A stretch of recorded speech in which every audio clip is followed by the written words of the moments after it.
అందరికీ నమస్కారం. మన కథలు ఛానల్కి స్వాగతం. నేను మీ కమలశ్రీ. నువ్వాదరిని నేనీదరిని పార్ట్ 6.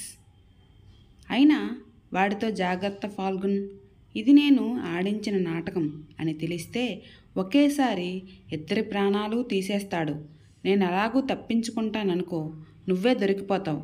వాడికి అనుమానం రాకుండా పని కానిచ్చేయి అన్నాడు మధుసూదనరావు. అలాగే సార్, మీరు చెప్పాలా సార్? నేను కల్లారా చూశాను కదా.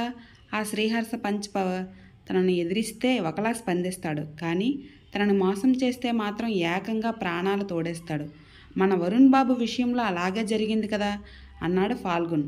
ఆ మాటలతో ఆలోచనలోకి వెళ్ళిపోయాడు మధుసూదనరావు. వరుణ్ మధుసూదనరావుకి ఒక్కగానొక కొడుకు. తన మ్యూజిక్ కంపెనీకి వారసుడు. ఎన్నో ఆశలు పెట్టుకున్నాడు. అలాంటి వాడిని నడవలేని పరిస్థితుల్లో ఉండేలా చేశాడు శ్రీ. వరుణ్ 27 ఏళ్ల వయసు గలవాడు.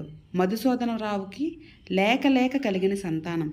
ఒక్కగానొక కొడుకని అల్లారు ముద్దుగా పెంచాడు. అతడు ఆడింది ఆట, పాడింది పాట. అలానే ఓ బీటెక్ డిగ్రీ సంపాదించాడు. తర్వాత తండ్రి బిజినెస్లో అతడికి సహాయంగా ఉంటూ వచ్చాడు.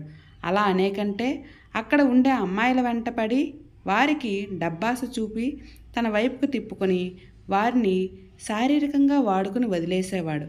ఎవరైనా కాదంటే వారి జాబ్ తీసేయడం, వారికి ఏవేవో సమస్యలు క్రియేట్ చేయడం చేసేవాడు.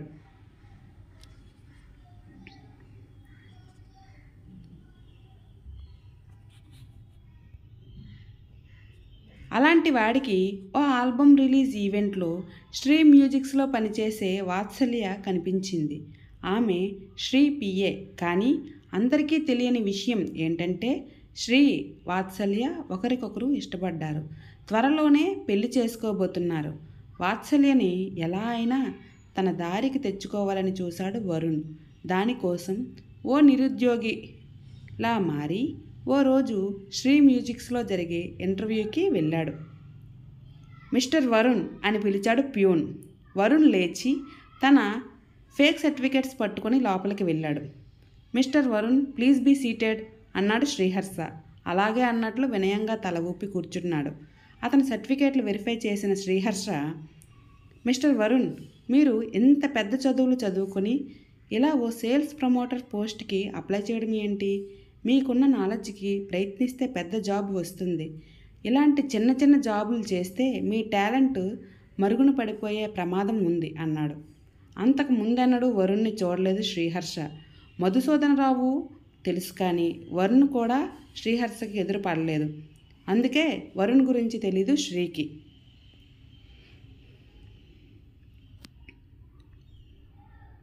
సార్, ఈ రోజుల్లో ఓ ఉద్యోగం దొరకాలంటే చాలా కష్టం అయిపోయింది. దానికి తోడు చదువుకున్న వాళ్ళు ఎక్కువ. వారికి ఉన్న జాబ్ ఆఫర్లు తక్కువ కావడంతో ఉద్యోగం దొరకడమే గగనం అయిపోయింది. అటువంటప్పుడు టాలెంట్ తోటకూర కట్ట, ఐఎమ్ సారీ అని టాలెంట్కి సరిపడా జాబ్ కోసం వెయిట్ చేస్తూ ఉంటే జీవితంలో ఉద్యోగం దొరకదు. అందుకే ఏ జాబ్ అయినా పర్లేదని పడిన అన్ని నోటిఫికేషన్లకు అప్లై చేశాను సార్. ఎన్నో ఇంటర్వ్యూలు అటెండ్ అయ్యాను. ఇది నా 100వ ఇంటర్వ్యూ సార్ అని బదులిచ్చాడు. వాట్, 100వ ఇంటర్వ్యూనా? ఇంతవరకు ఎక్కడ సెలెక్ట్ కాకపోవడం ఏంటి మ్యాన్ అన్నాడు శ్రీహర్ష ఆశ్చర్యంగా. అవినీతి, పైరవీలు, లంచం, బోగస్ సర్టిఫికేట్లు ఇలా అన్నీ పెరిగిపోతుంటే నాలాంటి ఏ బ్యాక్గ్రౌండ్ లేని వాడికి జాబ్ ఎవరిస్తారు సార్ అన్నాడు వరుణ్ నిరాశగా. ఐఎమ్ సారీ మిస్టర్ వరుణ్, మీకు ఈ జాబ్ కూడా రానట్టే అన్నాడు శ్రీహర్ష సర్టిఫికేట్లు అతని చేతిలో పెట్టి. నాకు తెలుసు సార్, ఈ జాబ్ కూడా రాదని. ఏం చేస్తాం, ఇంకో ఉద్యోగానికి అప్లై చేస్తాను అని బయటికి వెళ్ళబోతున్న అతను, వెయిట్ మ్యాన్, నీకు ఈ జాబ్ రాదని చెప్పాను కానీ జాబ్ ఇవ్వనని చెప్పలేదే అన్నాడు శ్రీహర్ష నవ్వుతూ. సార్, మీరేమంటున్నారో నాకు అర్థం కావటం లేదు అన్నాడు వరుణ్. నీకు మా కంపెనీలో అసిస్టెంట్ మేనేజర్గా జాబ్ ఇస్తున్నా. రేపే జాయిన్ అయిపో. నెలకి 50K శాలరీ అన్నాడు శ్రీహర్ష. సార్, మీరేమంటున్నారు? అవును వరుణ్, మీరు మా కంపెనీలో అసిస్టెంట్ మేనేజర్ పోస్ట్కి ఎంపిక అయ్యారు అంది Vatsalya. Thank you sir, thank you so much.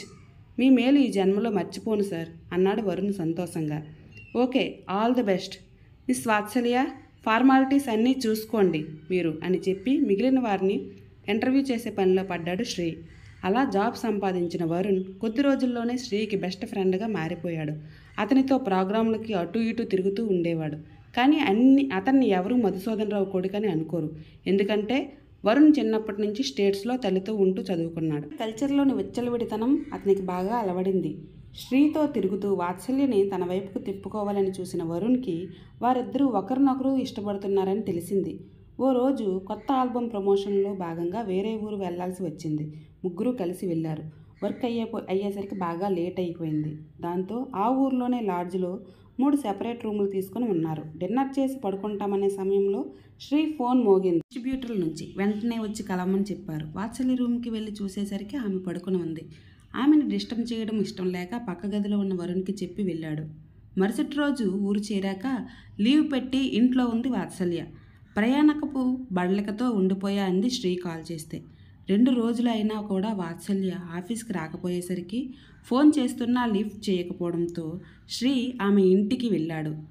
అక్కడ మంచంపై విగతజీవిగా ఉంది. ఆమెని అలా చూసిన శ్రీ గుండె ఆగినంత పనయింది. కొనసాగుతుంది. వాత్సల్యకి ఏం జరిగిందో ఏంటో తెలుసుకోవాలంటే తప్పకుండా సబ్స్క్రైబ్ చేసుకోండి. Thank you.